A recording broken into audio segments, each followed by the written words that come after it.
आप देख रहे हैं खबर दोपहर और आपके साथ मैं हूं विवेक। पहली खबर है जमुई से, जहां बोंगी पंचायत के बाराजोर गांव में नक्सलियों ने बड़ी घटना को अंजाम देते हुए पिता और पुत्र की गोली मारकर हत्या कर दी। हत्या की घटना को अंजाम देने के दौरान हथियारबंद नक्सलियों ने परिवार वालों के साथ मारपीट की है। बताया ये जा रहा है कि नक्सलियों की संख्या 2 दर्जन से ज्यादा थी, जिसमें महिला नक्सली भी शामिल थी। मौके से दर्जनों खोखे कारतूस बरामद किए गए हैं। मामले में एसपी अभियान ने बताया कि नक्सली के दस्ते ने इस घटना को अंजाम दिया है। इलाके में सर्च अभियान तेज किया गया है।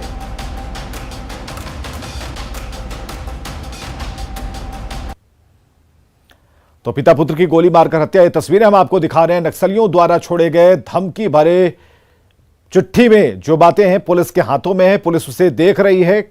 हालांकि गमगीन माहौल है। परिवार के लोग और जितनी गोलियां दागी गई हैं सारे खोखे बरामद किए गए हैं। जमुई से ये तस्वीरें हम आपको दिखा रहे हैं। हम सोचे क्या मेरा दादाजी और मेरा पिताजी लड़ाई कर रहे हैं, तो बाहर निकल कर देखे वो तो नहीं है, तो दूसरा वाला है।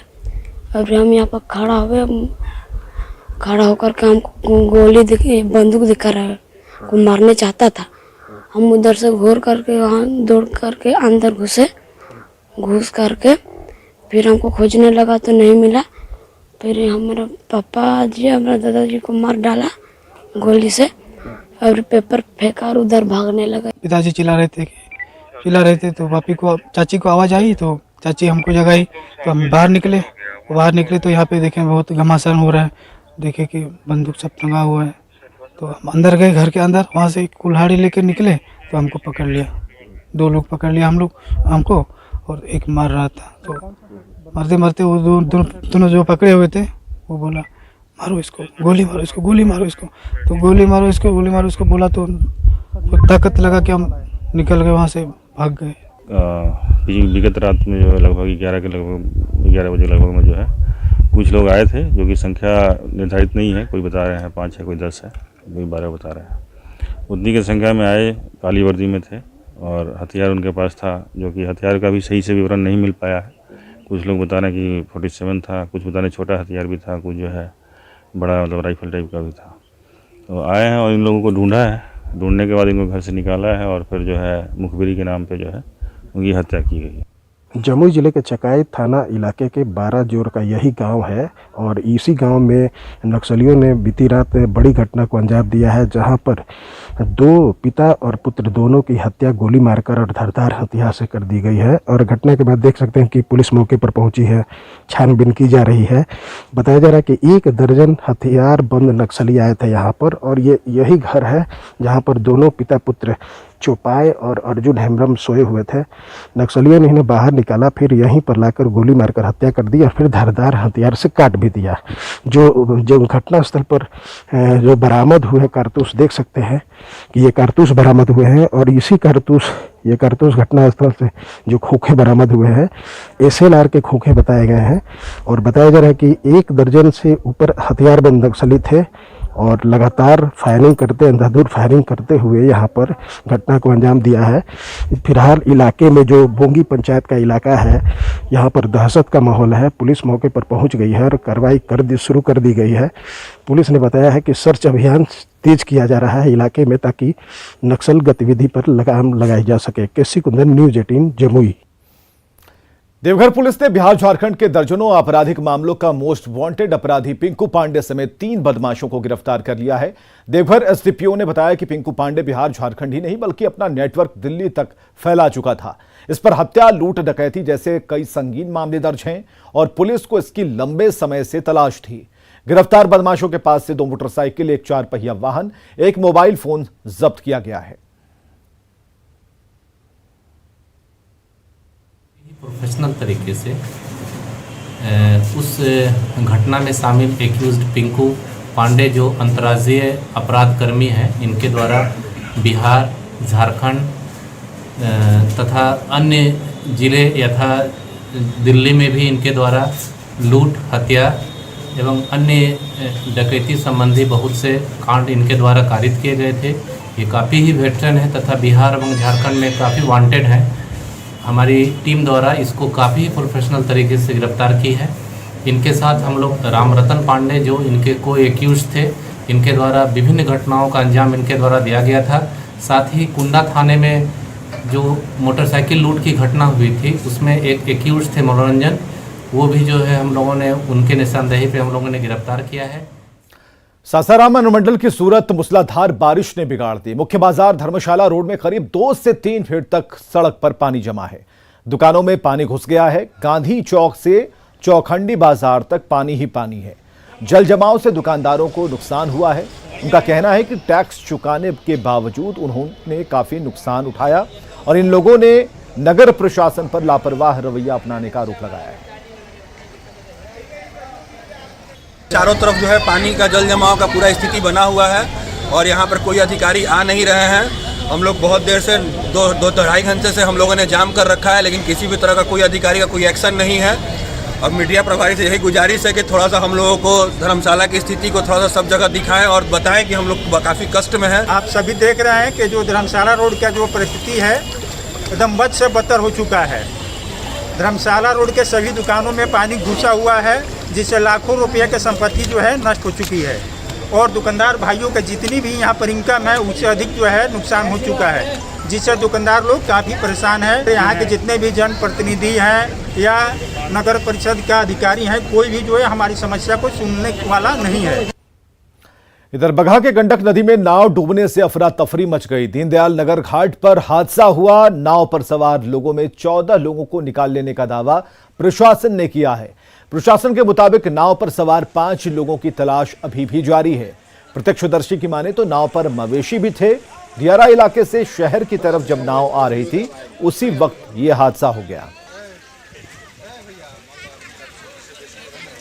और ऐसा प्रतीत हो रहा है कि उसमें भैंस वगैरह भी थी। अभी पलटने का कारण नहीं पता है और अभी जो हमले के पास सूचना आ रही है लोकल्स के माध्यम से, उसमें यह है कि 14 लोग रेस्क्यू हो गए हैं और संभावित मिसिंग के लिस्ट में भी 5 लोग हैं। 20 से 25 आदमी। हाँ, ओकरा बाद नाई 7 बजे खुले, 7:30 बजे नाई बीच नदी में गलिया। जब छलैया मारला भैंस हिला लिया, नाई डूब गया। तू के तरह निकल रहा हो में से? दूधा के ड्राम रहा, ड्राम से निकलने जा। कितना आदमी अभी तक निकालल जा चुकल बा? लगभग 15 आदमी। अच्छा, अभी लोग और लोग कहाँ बटे? और आदमी को पता नहीं। इधर छपरा में लगातार हो रही बारिशों से जनजीवन अस्त व्यस्त है। मशरख थाना परिसर कटहल का विशाल पेड़ यहां पर गिर गया, जिसमें कई वाहन क्षतिग्रस्त हो गए हैं। गनीमत यह रही कि जान माल का कोई नुकसान यहां नहीं पहुंचा है।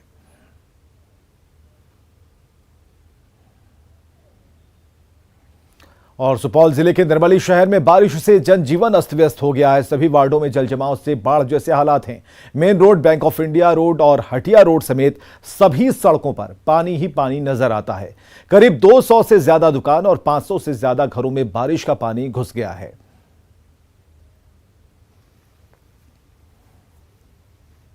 मूसलाधार बारिश हो रही है और बाजार जलमग्न, निचला इलाके में घरों में काफ़ी पानी घुस गई है। गरीब लोग त्राहिम त्राहिम कर रहे हैं पानी से, लेकिन नगर प्रशासन के द्वारा सारे कर्मी को लगा दिया गया है कि पानी कम से कम जल्द से जल्द निकाला जाए। साथ ही 3 पंप सेट को चालू करवा दिया गया है।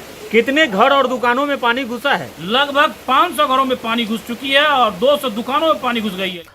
और बड़ी खबर है हाजीपुर से, जहां राघोपुर जहरीली शराब कांड में 3 और लोगों के मरने की खबर है। इन तीनों का इलाज अस्पताल में चल रहा था, जहां इनकी मौत हो गई। इससे पहले कल 2 लोगों की मौत हुई थी। गांव वालों के मुताबिक जुलावनपुर के चक सिंगार में शराब पार्टी चल रही थी, जिसमें लोगों ने शराब पी थी, जिसके बाद उनकी हालत बिगड़ी। फिलहाल एनएमसीएच में 2 लोगों का इलाज चल रहा है। वहीं मृतकों के मामले में पुलिस को अब भी पोस्टमार्टम का इंतजार है। औरंगाबाद सदर अस्पताल के आईसीयू में तैनात 3 चिकित्सकों के अचानक इस्तीफा दे देने के बाद आईसीयू के संचालन पर असर पड़ा है। अब सिर्फ 1 चिकित्सक बचे हैं, जिनके भरोसे 24 घंटे आईसीयू को चला पाना संभव नहीं है। हालांकि सिविल सर्जन ने बिना किसी गतिरोध के आईसीयू के संचालन का दावा किया है।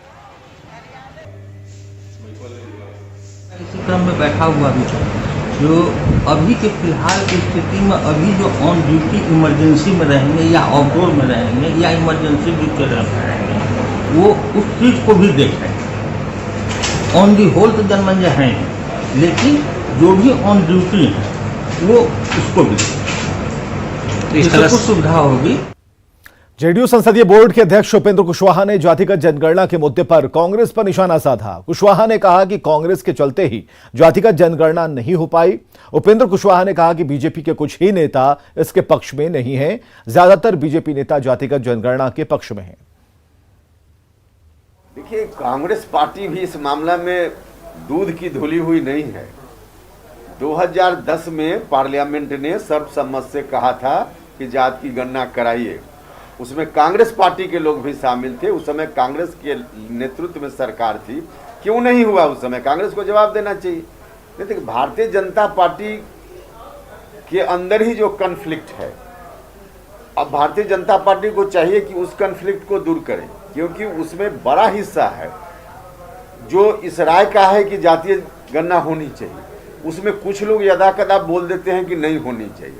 तो भारतीय जनता पार्टी को पहले अपने अंदर के कन्फ्लिक्ट को दूर करना चाहिए, और यह इशू देश का इशू है, इसलिए इस इशू को एड्रेस करने के लिए भारत सरकार को फैसला लेना ही चाहिए।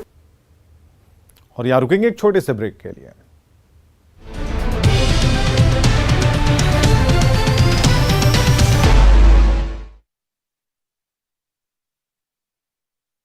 मारने की धमकी दे रहा है।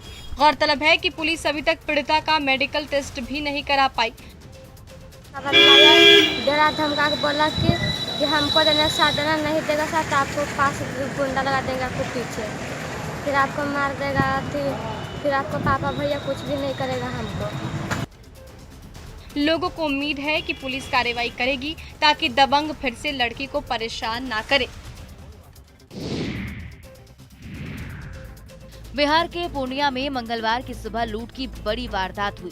जिले के बाढ़ प्रभावित टीकापट्टी थाना के गोड़ियर हाई स्कूल के पास सुबह 9 बजे घटना को अंजाम दिया गया। हथियार भिड़ाकर मवेशी व्यापारियों से बाइक सवार अपराधियों ने 21 लाख रुपए लूट लिए। घटना की सूचना मिलते ही टीकापट्टी थाना प्रभारी अरविंद कुमार और कटिहार की पुलिस मौके पर पहुंची और जाँच में जुट गयी।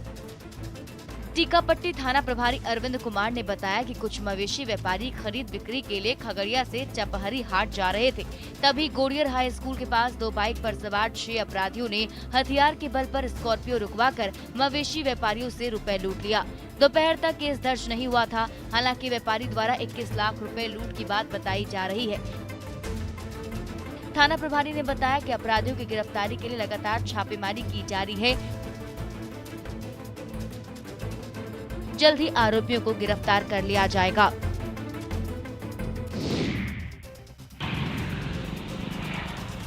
गिरिडीह जिले के बेंगाबाद थाना अंतर्गत कर्णपुरा मोड़ पर बीते दिनों सड़क दुर्घटना को लेकर प्रशासन और पब्लिक में झड़प हो गई। इस मामले में पुलिस ने मृतकों को भी नामजद अभियुक्त बना दिया। बेंगाबाद सीओ की पिटाई मामले में सीओ की ओर से दर्ज कराई गई प्राथमिकी में 3 मृत लोगों को नामजद अभियुक्त बनाया गया। एफआईआर दर्ज होने के बाद जब उनमें मृतकों के नाम शामिल होने की पुष्टि हुई तो सभी हैरत में पड़ गए। ग्रामीणों ने बिना जांच पड़ताल और सत्यापन के ही प्रशासन पर मामला दर्ज करने का आरोप लगाया है। ग्रामीणों का कहना है कि झड़प मामले में कई निर्दोष लोगों के खिलाफ एफआईआर दर्ज कराई गई। इस संबंध में कर्णपुरा पंचायत की भोजदहा निवासी महिलाओं ने सफाई दी है। पति का क्या नाम है? कब डेट हुआ? और 2020 में। अच्छा, तो एफआईआर कैसे हो गया उसके खिलाफ? तो वही तो कैसे अब दे डाल के, जब दुनिया पर वो है ये न है तो नाम कैसे दे डाल।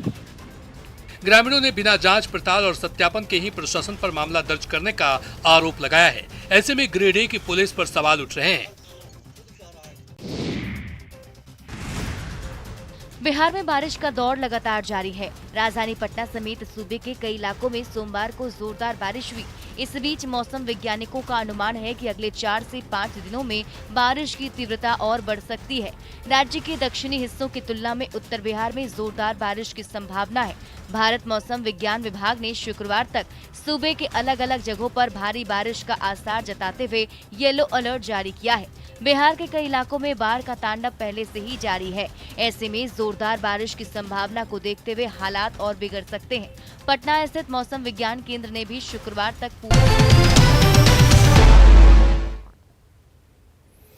दुनिया की सबसे बड़े टीकाकरण अभियान को सफल बनाने के लिए सूरत नगर निगम की टीम अब लोगों को घर घर जाकर जागरूक कर रही है। नॉक द डोर कैंपेन के तहत पूरे सूरत में यह अभियान चलाया जा रहा है। हालांकि टीकाकरण के मामले में गुजरात की रफ्तार अच्छी है, फिर भी कोरोना के खिलाफ जंग में गुजरात कमजोर ना पड़े, इसलिए गुजरात सरकार का फोकस 100% टीकाकरण के लक्ष्य पर अटका हुआ है।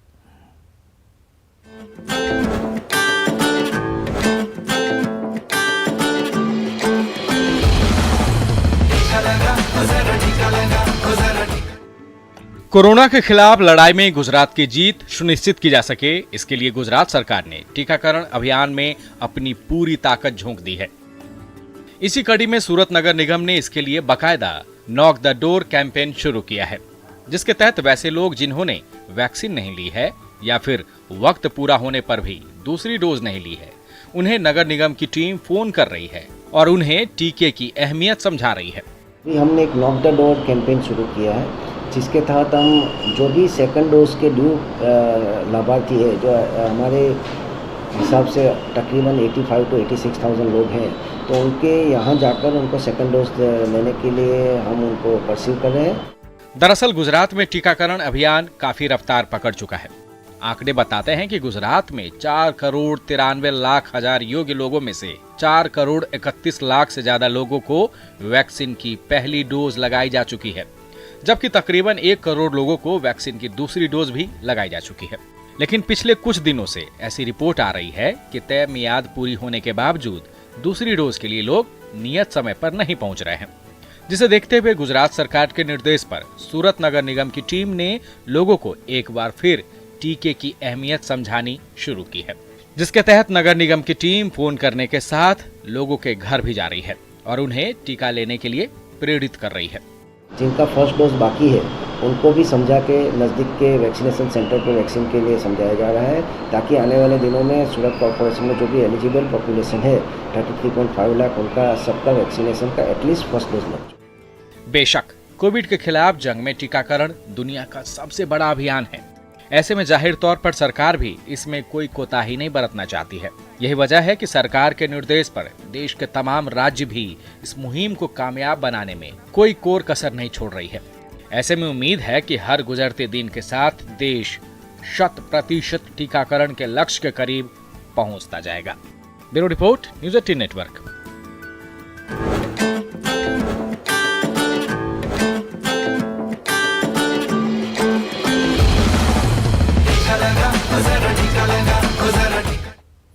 और खबरें लगातार जारी हैं, आप बने रहें हमारे साथ।